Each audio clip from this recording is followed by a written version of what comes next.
Now we are doing the next adjustment entry, and that is accrued income. First understand the journal entry. Accrued income journal entry is accrued income account debit to income.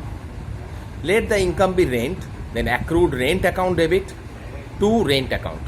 See, rent, accrued income is a nominal account and it is always credited whenever it is occurred, whenever it is there.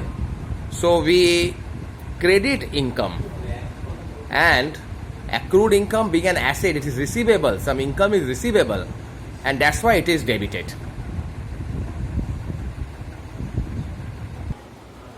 Accrued income is added with the respective income in PL account. Suppose it is rent receivable or rent accrued. Receivable means accrued. It will be added with the rent in the P&L credit side.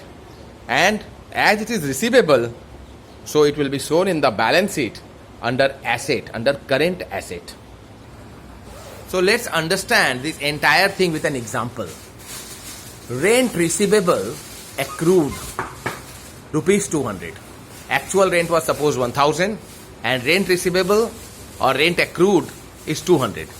Journal entry is rent accrued account debit to rent account. Now if I will do the ledger posting of this journal, I need to open two accounts. One is rent accrued account and one is rent account. Under rent accrued account, we have two rent or two income, that is two rent 200, and then rent accrued is balanced, so by balance carried down, and two balance brought down 200. So you see that the debit total is more, so it's a debit balance.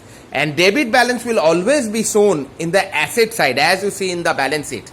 Balance sheet in the asset side, you see that accrued rent 200 is written under current asset. Now think about the rent ledger posting from rent accrued to rent. So in rent account we will write by rent accrued.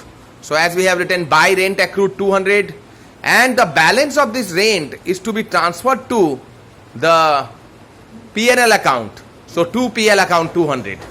In the P&L account we will be writing by rent. See, by rent, I suppose that there was 1000 rent earlier given, which was shown in the trial balance, and now this accrued rent is added over here 200. So we have 1200 as by rent under PL account.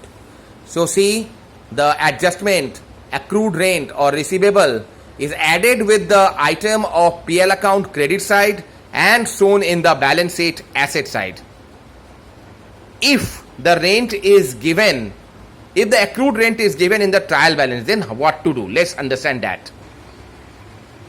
So as it is given only in trial balance, rent accrued or rent receivable 200 in the credit side, in the debit side it should be in the debit side, students. The balance should be in the debit side.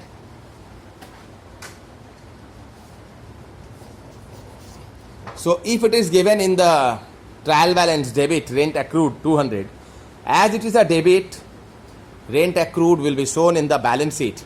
Under balance sheet, accrued rent under current assets 200.